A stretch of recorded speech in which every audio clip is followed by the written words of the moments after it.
So right now, I really like to welcome our keynote speaker in regards to African wealth management. We have today Mr. Pius Muchiri. Mr. Pius Muchiri is the Managing Director of Nabo Capital. He is the founding CEO of Nabo Capital, and his passion is to connect investors to lucrative opportunities across Africa. With more than 15 years experience successfully investing in Africa, he has overseen investment transactions in excess of $500 million and investment returns in excess of 82 million.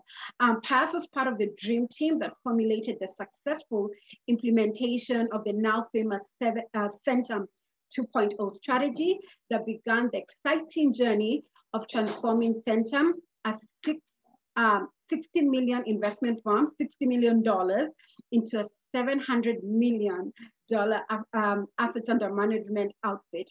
On the back of this remarkable success, Pius led his team at Centum to spin off into an independent investment boutique firm, which is now the Nabo Capital, which is now managing over $200 million in fund assets under management, and Nabo Capital is 100% owned by Centum. Leveraging on his wide network, Pius has helped reputable institutional clients from US, from Europe, Asia, and here in Africa to acquire sizable stakes and break into top 10 shareholders list in some of the most coveted blue chip companies on the continent. Pius is a CFA charter holder, a certified public accountant, and a member of the Institute of Public Accounts of Kenya, ISPAC. And he also holds a Bachelor's of Commerce degree. And Pius is also a tutor fellow and a certified life coach. And so with that, I'm very excited to bring on board Mr. Pius Muchiri, to tell us more about what he thinks about wealth management in Africa. And I believe you have great insights since you've been in this industry for a very long time. And those are some of the discussions that we've had about how do we assist all Africans to make sure that they have passive income. So welcome, Mr. Pius, and we look forward to hearing what you have to say. Thank you. A very good morning, everyone. It's a very cold morning, and it's a pleasure to be here, to share, to listen, and to enjoy together. Thank you, Anne, for those very, very kind words. Yeah, Anne called me and she told me that she'd like me to speak about private wealth, and it's a very, very, very broad subject. And as I was, just preparing, I asked myself, what should I tell the wonderful people on this call? And I thought the best way is really to draw an inspiration from somewhere. So I'll speak about a case study that I'm very much aware of, and we can draw lessons from it, and then we can discuss from there. So without much further ado, I will start. So Nairobi is considered to be one of the must-visit capital destinations for foreign investors who come here in Africa seeking for investment opportunities. And I recall sometime in January 2018, we hosted one of the leading family offices in the world. They call the Flick Family Office. They're based in Austria, but they hail from Germany, and they were here to connect with reputable local investors in both private equity and the publicly listed market space. To this day, after listening to their introduction, I'm still wowed by how they are what I would consider a classic example of successful management of multi-generational family wealth. So I want to take them as our case study. So the Flick family is a dynasty that was founded by a gentleman called Friedrich Flick.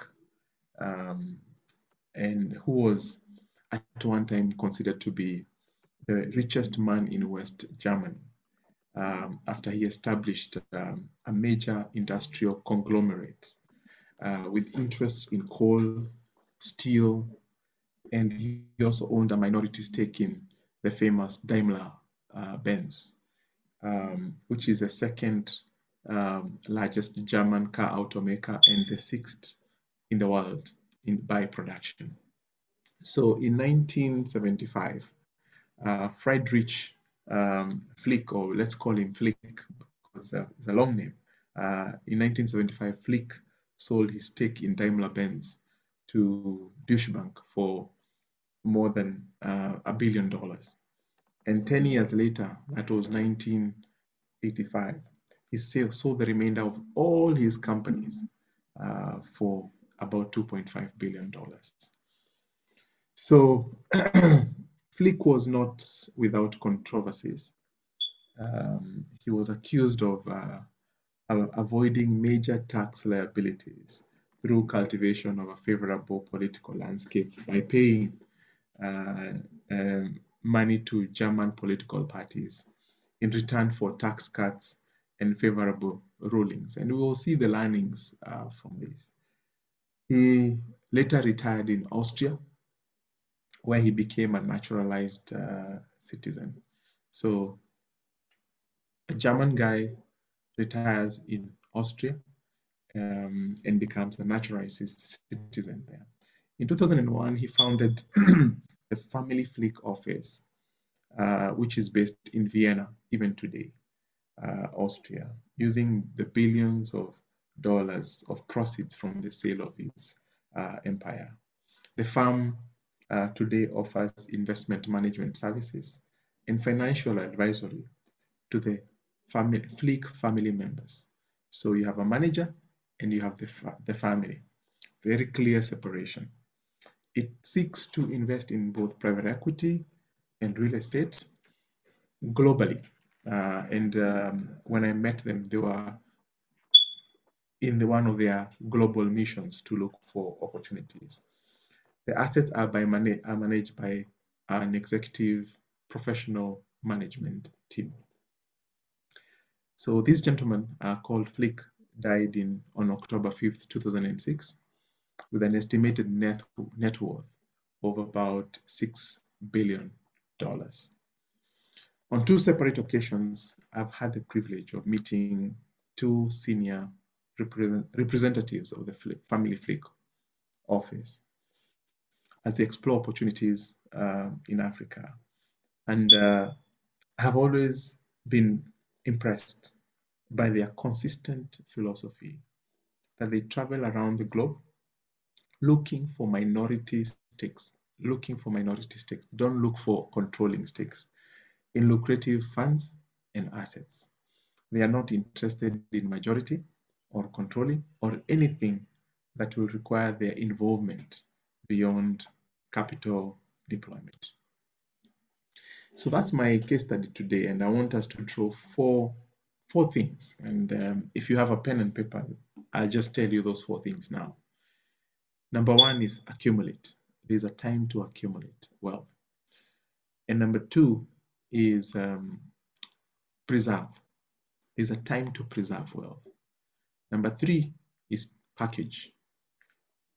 Wealth must be appropriately packaged. Number 4 is project.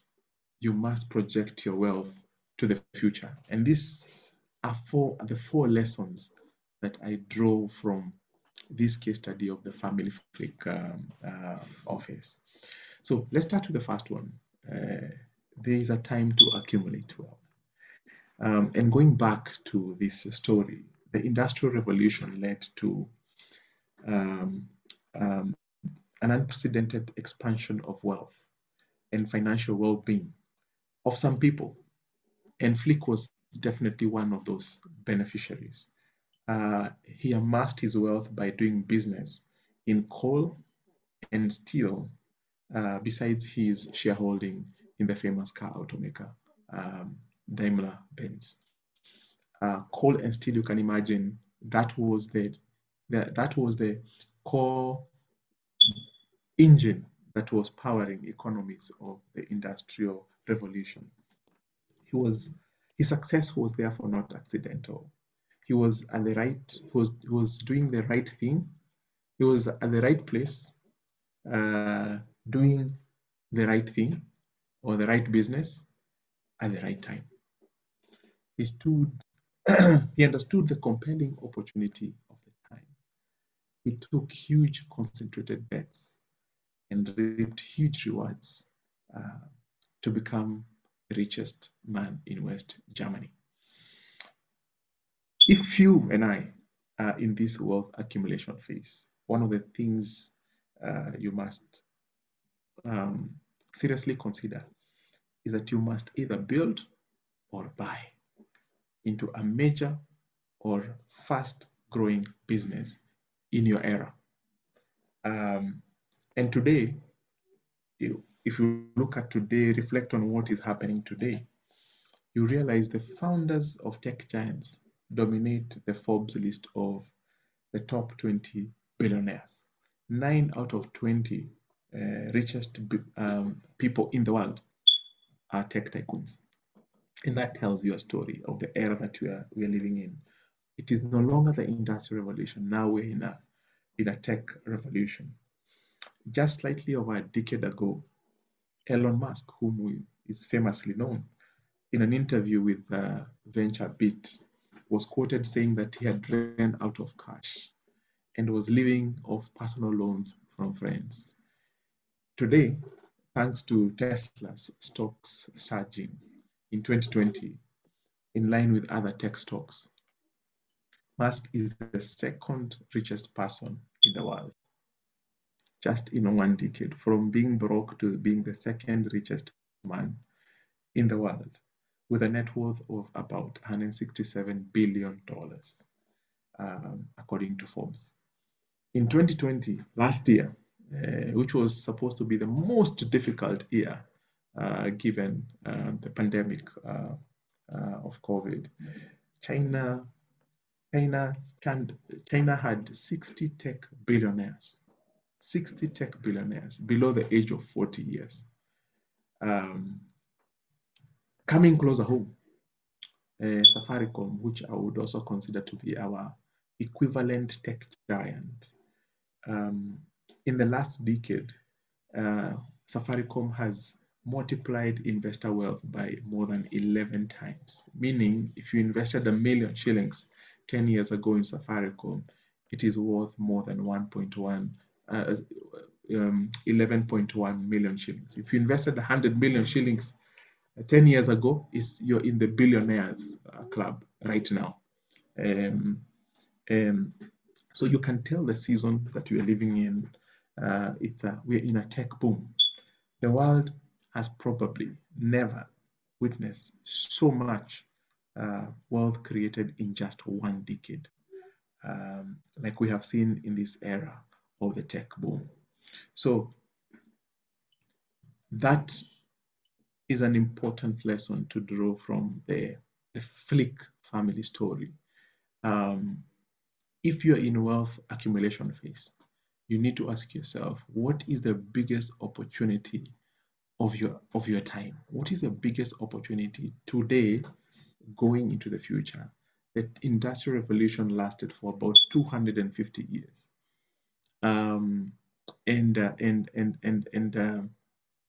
It made billionaires of that time.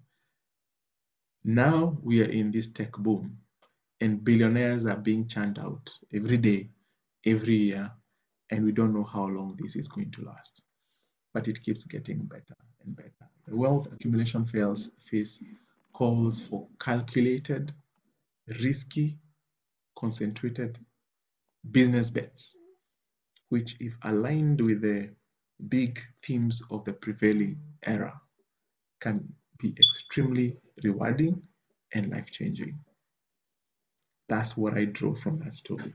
So, number one, there's a time to accumulate wealth. Let's go to the second one. There's a time to also preserve wealth. a great philosopher that was called Heraclitus once said, change is the only constant thing in life. Change is the only constant thing in life. And the momentum of the Industrial Revolution was cooling off, and economies powered by coal, oil, and gas were fast becoming old-fashioned, paving way to a new age of knowledge-driven economies.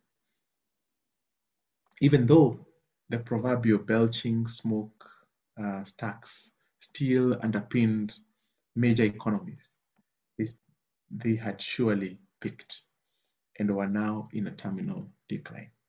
Frick, either by sheer luck or by amazing foresight, sold all his companies to preserve the fruits of his labor from that decline.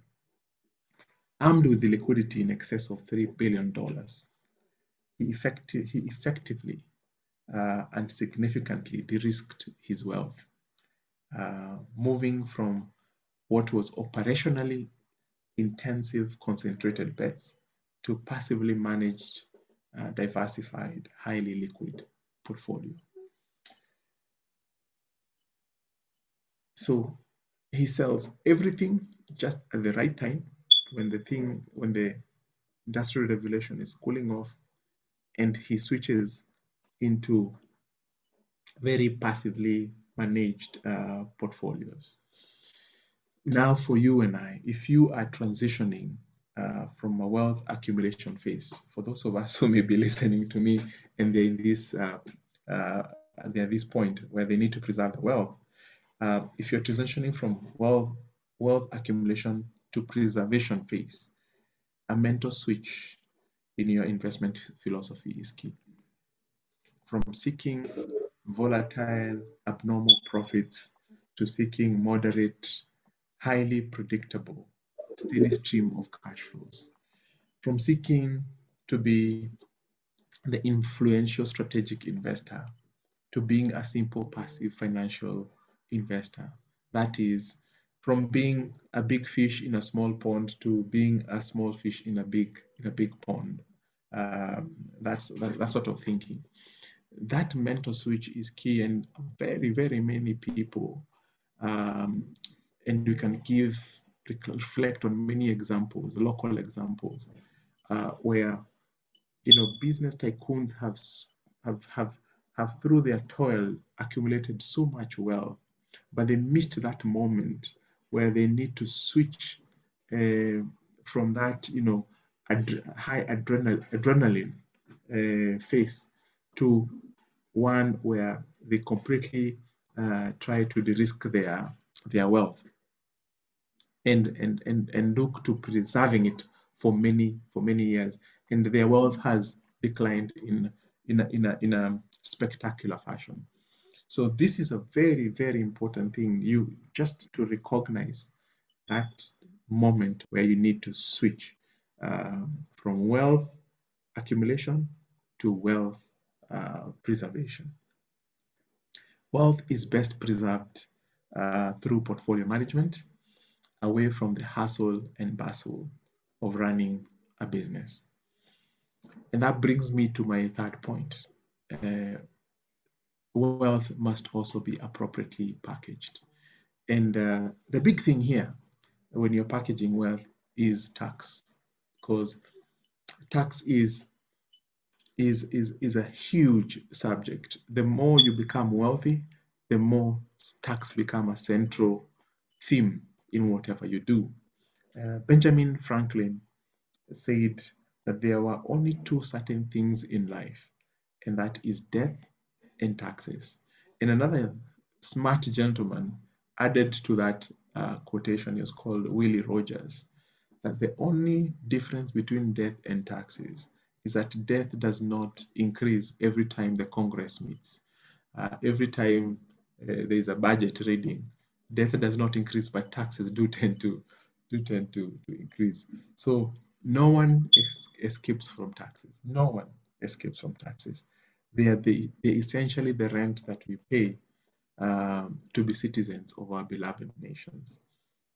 Nevertheless, tax systems create one of the biggest pitfalls to personal wealth management. And that's an important point for me to repeat. Tax systems create one of the biggest pitfalls to personal wealth. And you can see, referring back to our case study of family Flick's sale of his empire painfully triggered tax liabilities running into tens and tens of millions of dollars, threatening to dent a major haircut on his hard-earned wealth. Besides getting caught up in a major tax scandal, they call it the Flick affair. It was around 1983. Flick took dramatic steps to manage his taxes. For example, he shifted his family base from Germany to Austria. And Austria is considered to be one of the top tax havens for German billionaires due to its stringent banking secrecy, all in the name of minimizing his tax burden. So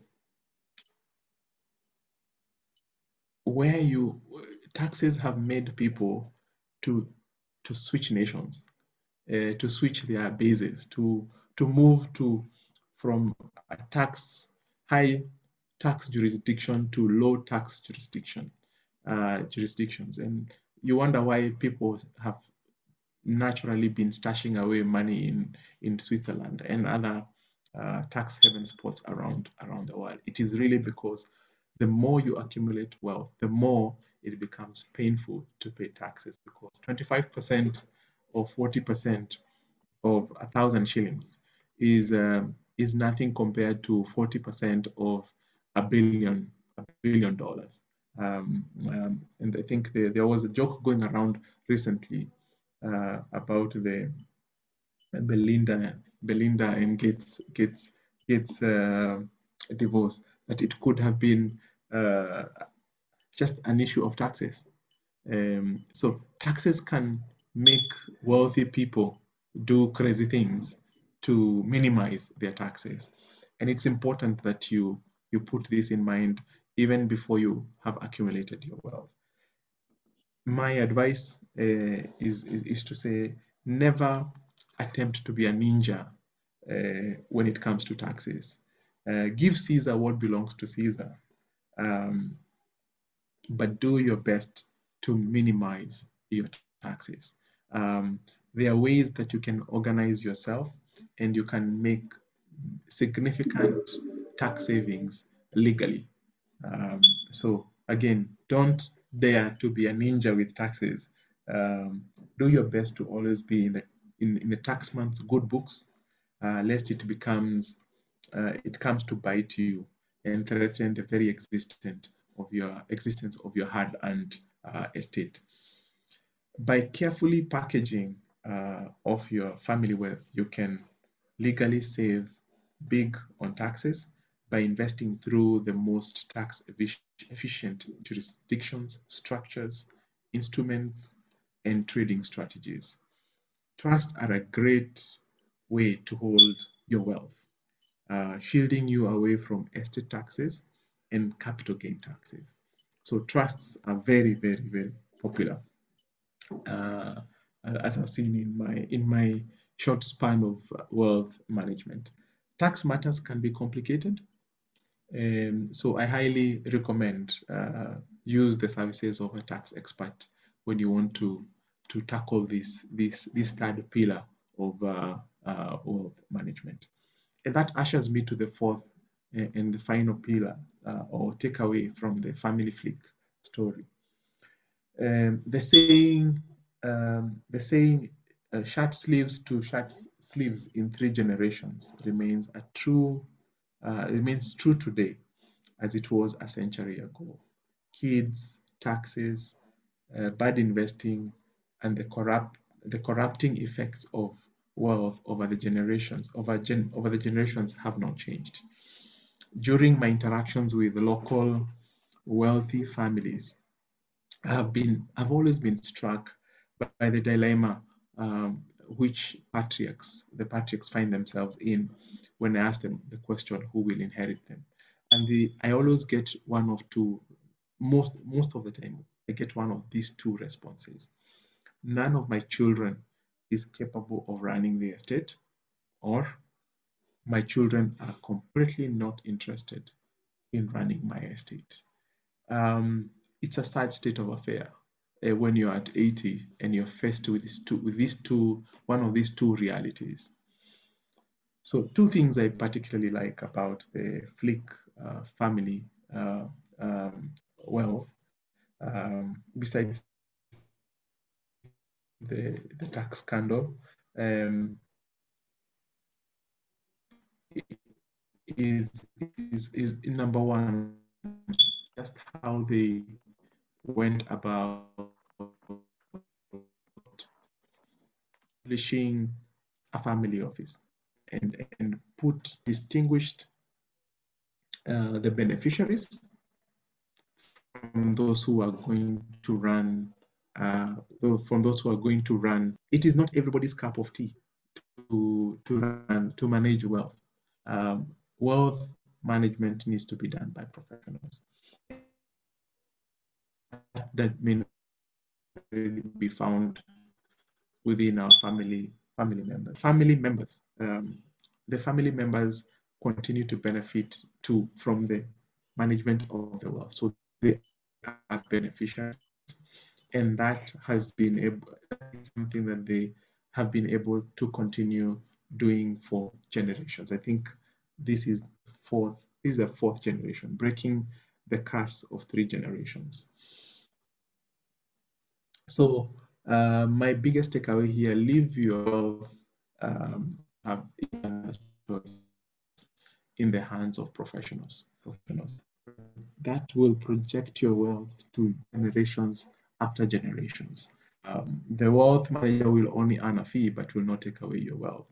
A lot of guys around here, we've seen they left there with their lawyers.